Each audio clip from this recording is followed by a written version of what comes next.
This is Teachtown Basics Primary. We are reviewing the functions and features. Let's move now into the Reporting Center. To begin reporting session, click on the green button. And you're going to see, you should see your organization here. I'm associated with several different Teachtown organizations, so that's what my list is here. You should see whatever school district you are associated with.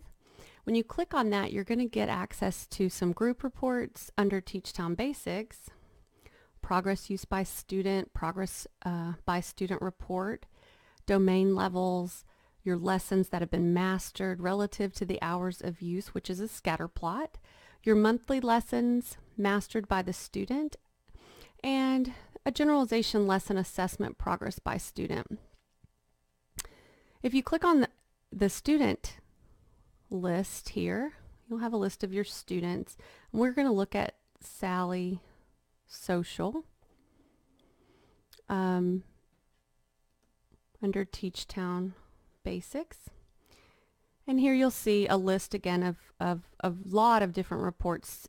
All the data, again, as the student is working on the software, it's automatically put into reports and graphs for you, and they're all found here.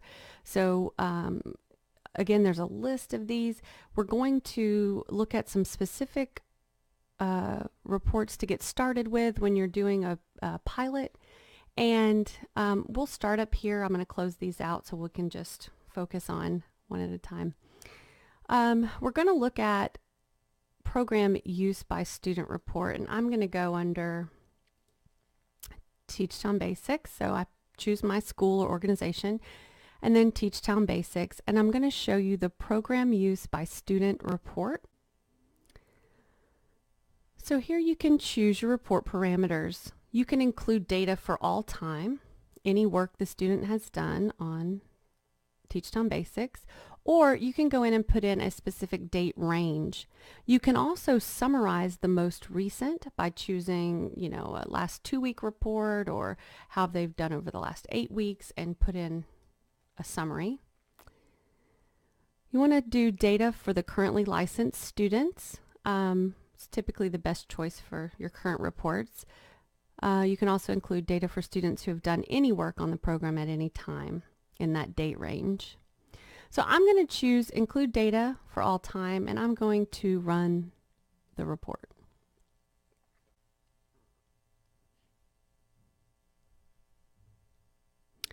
And this is a training student, and these students are, and they don't have a lot of usage, but I'm going to go through how this report functions. So here you'll see a student list, each of your students in your class, the first week of use, the last week of use here, and then the total number of hours that they've worked on Teachtown up to this point. This will be an average of all your students, how much time they've spent on Teachtown. And then this section to the left is going to be either the date range you included, or if you include data for all time, that date range here. To the right, you're going to see that status summary of over the last 4 weeks of the full date range. This column here looks at sessions done. So at the bottom in tiny font, I'm going to go through that. The default setting for minimum recommended usage is 5 sessions per week. So that's what this column is going to look at. Are we getting to that 5 sessions per week? And the number in parentheses is the number you want to see at 5. Okay? And if that's occurring, then this bar here will be all blue. If you were doing 2 sessions a day, like 2 15-minute sessions a day, then this number will be 10, and of course you will be above your 100% for sessions being done weekly. You're wanting to make sure again that you're at least doing a session per day, and that would be 5 sessions per week. This column talks about, looks at minutes on the program. So how many minutes on the program are they spending each student? And I'm going back down here to read. It says for a total of 75 minutes per week. So that would be minimum 15 minutes one time a day. If a student's enrollment status is indicated as part-time, the minimum guidelines are updated to 5 sessions per week at 10 minutes per session for a total of 50 minutes per week. So we're going to look here, and you can see in parentheses is where you're going to see the minutes per week, and you want to get up to that 75 minutes at minimum, and you want to get this bar solid blue at 100%, and that would be you're using it one time a week for the 75 minutes per week, 15 minutes a day. And again, research says 30 minutes a day is most effective when we're looking at elementary students, and 20 minutes a day is most effective for those preschool students. Things to consider with this report is the time the student spends on the session will not include the time that they access the rewards. So this column shows you the average minutes per session. The student here, Jane Social, was on this computer for 3 minutes and 22 seconds on average. And that's not going to include any time that the student accessed the reward. It's only going to be during those lesson trials. So on average, this is probably a 5-minute session that's being set, and the student is working for that on their learning trials for the 3 minutes. Also keep in mind any breaks, holidays are going to be included in this number. So if you're running this report from October through January, it's going to take into account that 2-week Christmas break, and it's going to bring down your average usage scores. So keep that in mind when you're looking at and viewing this report. To print the report, you're going to click report here at the bottom right corner to download the PDF. I'm going to use the back button. All right, so this is class, and during a pilot it's really important that we're getting our usage getting the students working on it, using it daily, and working up to the recommendation. So that report can help you see how you're doing with that. All right, I'm going to go into, I'm under my school, and now I'm going to go into the student tab now, down under students, and I'm going to look at Billy Teachtown, and I'm going to select Teachtown Basics. Here I can see the very first report is called the Individual Progress Report. We're going to click on that. Again, you can include data for all time or put in a specific date range, and then you're going to run the report. This report looks at each domain and the student's progress across each domain. We're going to click on that. There are 3 sections to this report: mastered lessons, past pre-tests, and partially completed lessons the student is currently working on. This report is used to update IEPs because it's going to give you specific target skills the student has mastered under that particular lesson. And it's also used to make database decisions for instruction in the classroom. It tells you which recommended generalization lessons you should use based on what the student has mastered. These are PDFs, so when you click on them, you can print them out, download them to plan for your instruction in the classroom. Weekly or bi-weekly center time to target these specific skills. How do I want to pair common? I can pair those students together during that center time to target the skill. So it can really help you with planning for that generalization. And to update IEPs, look at these. You're going to have a great list of mastered skills. You can see the lesson titles are here and the target skills are listed under them for each domain, and as the student makes progress, it is updated and added. So if you click on these blue links, they're also going to show you a bar graph, which I'll show you an example of in just a moment. But each one of the blue links also has that student progress bar graph. I'm going to scroll down. So looking here at foods, if I had an IEP goal that said the student will identify 10 food items, I can look and see that the student has mastered 4 here and 4 under Foods 12, so has mastered a total of 8 food items towards that goal. I could then look at my IEP report to get percentage scores for that IEP goal, but I would also know that these are the specific target concepts that were mastered for foods, and I can update the IEP for present levels as well as what the student's progress is on that specific goal.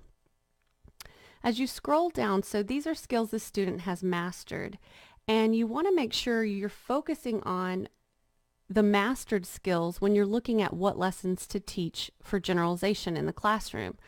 Skills the student has mastered on the computer, we definitely want to be targeting for generalization in the classroom setting. So we're going to keep scrolling. The student has mastered quite a few lessons under each domain.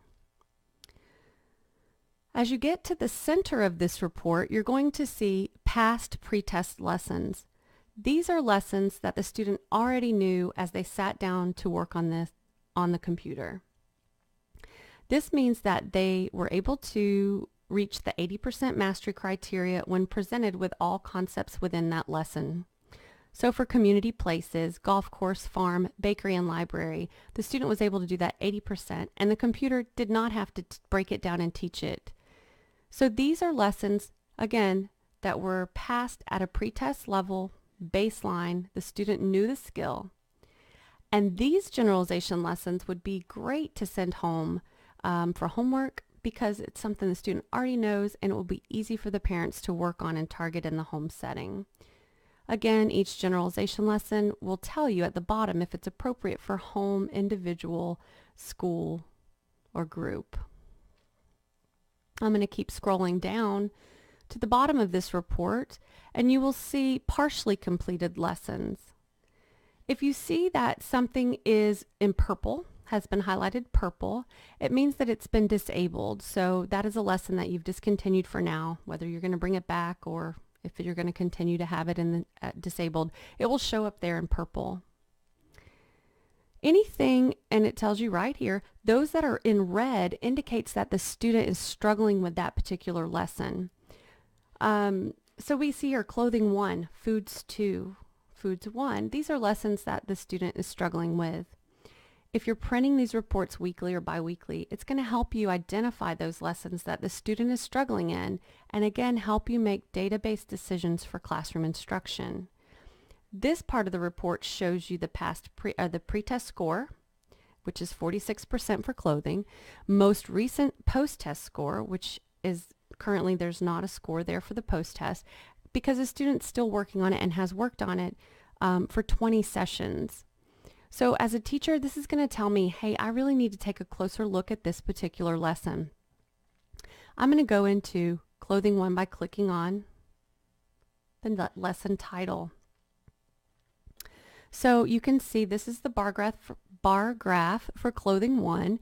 It's in the adaptive skills domain, part of the daily living subdomain. The exercises are sock and shoe, pants and shirt. And if I scroll down here to the bottom, I can see those the exercise name here as well. Looking at the first part here, the pretest, there was one lesson in the pretest. It took 6 minutes and the score was 46%. So the student did not do well in the pretest. The computer began to teach sock and shoe, which is the first exercise. The students worked on this 20 sessions for a total of 117 minutes. 8% is the average score unprompted, and the average score prompted is 37%. The green bar represents the pretest when all 4 concepts were randomly presented.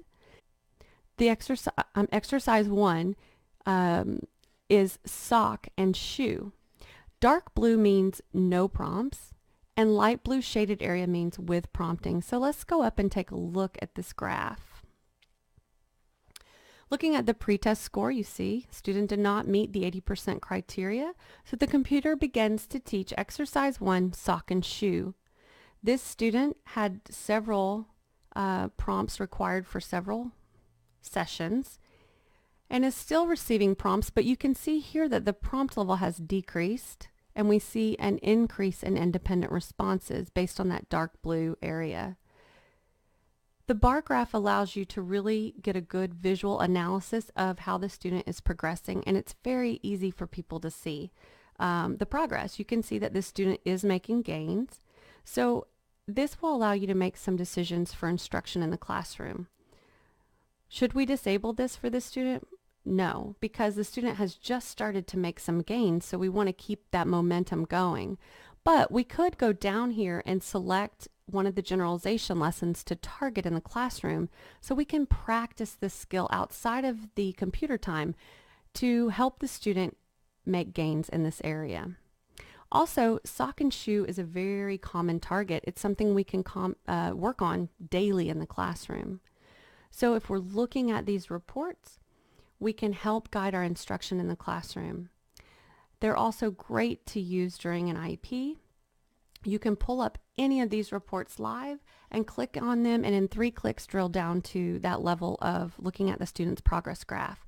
So this is a great report for IEP meetings. If you have access to a smartboard in your meeting time, you could pull this up. You can talk through how the student's progressing. You're able to click on the titles and look at the bar graphs and really can analyze the data so that you can make decisions as a team, database decisions for IEP goals and that instruction in the classroom.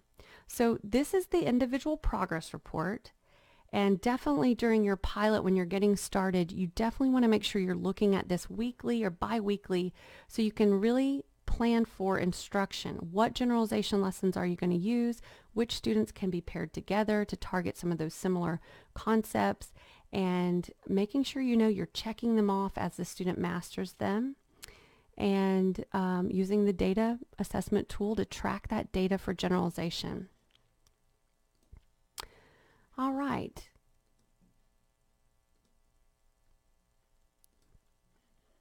So under the Student tab, that's, again, you can access those IEP goal reports here that we looked at within the software earlier. They can be found here as well. And there's some additional supports the lesson progress graphs here if you just want to get into the titles and then look further at specific graphs. This lesson progress graph lets you see the lessons mastered, the number of, the pre-tests that have been passed, which you see here in this column, and then the lessons that are currently in progress. And again, if any of these were to be highlighted in red, it's going to indicate to you that the student is struggling. And then you can go in and take a further look by clicking and getting the bar graph on those lessons. I'm using my back button there. You can also just look at pieces of that individual progress report. So you could just look at past and mastered lessons and print those. You can just look at the partially completed lessons and print those. The session history report allows you to see who has logged in the student. You can see I'm the facilitator here, Lynette White, and the length or duration of the time of this session, the date and time of the session are listed here. And then the duration, how long was the student working on that particular lesson, those lessons that day. If anything was passed at a pretest level, they'll show up here. And anything was mastered, it will show up here. So this is nice just when you're maintaining and monitoring to make sure how often are we using this with the student. Are we putting them on for the time that's recommended? You just get a quick overview, and also you can see who is logging that student in.